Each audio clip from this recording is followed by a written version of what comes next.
Palm trees and pine trees in the same damn spot. Well, ain't that kind of weird? It's like tire dope on race car tires. And then kind of weird how certain people make certain things change. Now, let me say something before we continue here.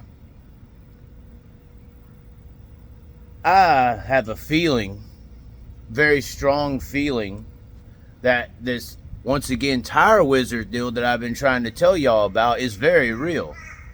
And as this douchebag flies by trying to ruin my video, although maybe he was doing like a little flyby, maybe this is kicking it off. Hold on, let me stop myself. Maybe that's what this is all about. Let's all pay homage and send prayers and thoughts and everything to the United States and the people, and I would say the insurance companies that are going to have to pay for this Key Bridge situation that happened. But let's still remember there are families and people affected in that deal. The whole country's going to be affected by that. And for some reason, you know, insurance matters for you, your health, your car, your house, everything. But for, you know, people in this international market, it just doesn't matter. But regardless, let's continue.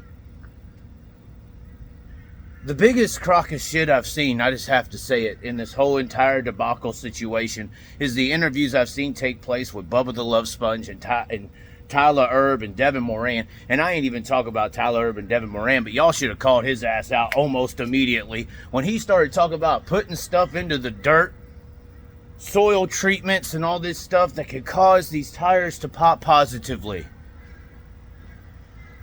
Did anybody not hear how many samples of tires that were sent in from the same race and other races and all throughout this entire situation at Volusia, this Dirt Car Nationals, where all this occurred?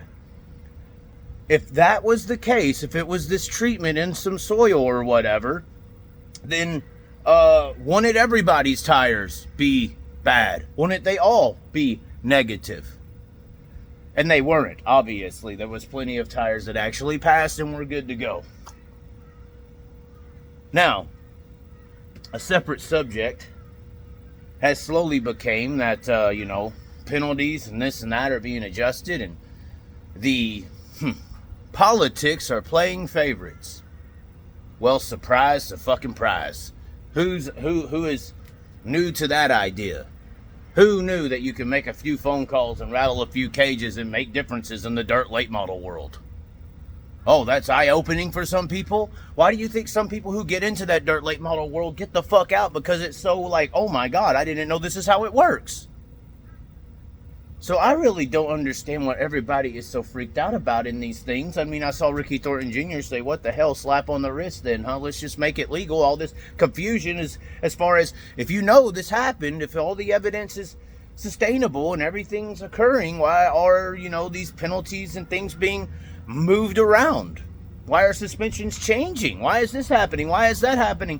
Oh, why in the past was, you know, this guy punished to the maximum, and this guy's gonna be, so is the new stature going forward that anybody can do whatever they want, and if they get caught, if they're in a favoritism position, or they have somebody here or somebody there, or some sponsor on the car, or somebody in this spot who has a lot of power and pull in this sponsorship, or this guy's track or that guy's track, or this event or that event, we're going to pull this event or place that event in. If you don't do it, we tell you that the actual, how the politics actually work in the real world, because that's how politics work in the United States. That's why it once again, back to freedom, America, all this stuff.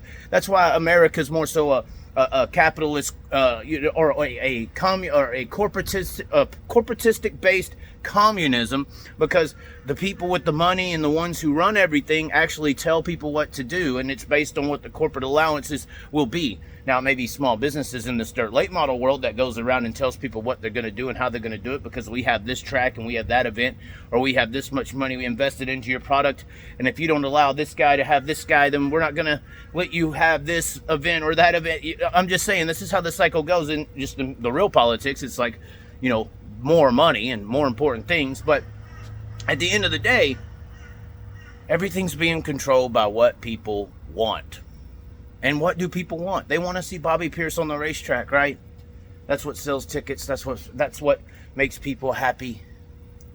That's what cooks the cookies in the oven. And that's what makes everybody drink their sippy cup. So that's what's going to happen. And that's how it's going to go.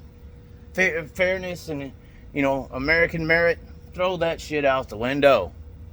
And this fucking Bubba the Love Sponge shit, I've been busy over here in Australia, enjoying life, talking to people, doing things, and look, going to the zoo and having fun. But I ain't ever heard some, and it comes out of Florida, some alligator instigator bullshit I've ever heard in my life was this treatment in the soil. Well, they sent all the other tires in, bud. So how the other tires good? All of them. Just don't make no sense to me. Maybe they treated it, that's fine, but obviously whatever caused those tires to pop negative had nothing to do with that. I just can't believe. But once again, Bubba the Love Sponge reaching the normal people that have no idea about this dirt racing thing or anything like that. Although, you know, it's Bubba Owens. It's not Jimmy Owens. I can't even pronounce the names right over there. So, and now he's going to be, I guess, the new bridge to the world to tell dirt racing what it is and what it ain't and how it's going to operate. I don't know. Hopefully, I guess that's y'all's plan. I don't know. I guess. But we never know. Anyways, ladies and gentlemen, here in Gladstone, Australia, 20,000 to win tonight in the sprint car event. And then planning to go to Gympie, the mountain, next week for those who want to update on what the Chaz is doing. And then we'll be back stateside. Just a little quick stop in Pearl Harbor. Honor real attacks on real things that matter, not this disgusting acting attack within the late model world, but real things where people are dying, not where tires and egos are getting shattered, but real things that actually matter in the world. I'm going to go check that out, but then we'll be back stateside eventually later on into the week. And of course, isn't it funny? Right as the Chaz returns to the United States of America, the real high limit season kicks off. The real one.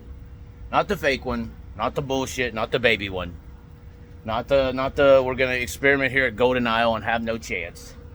But the real high limit racing season has now begun or whatever. I'm from Texas. Who gives a shit? Anyways, ladies and gentlemen, thanks for tuning in. Like the video, comment below with what you think. This is just what I think. It ain't the end all be all. I'm not God. I'm not Jesus. I'm not the devil. I'm not any of this stuff, even though sometimes I think that I definitely am. You can be Jesus. You can be God. I mean, it's called oneness. It's within yourself. You know, Scientology taught that. Oh, wait. Hold on. Cut. Edit. Anyways, ladies and gentlemen, be sure to subscribe. We will catch you next time. This is how we ride. This is how we do.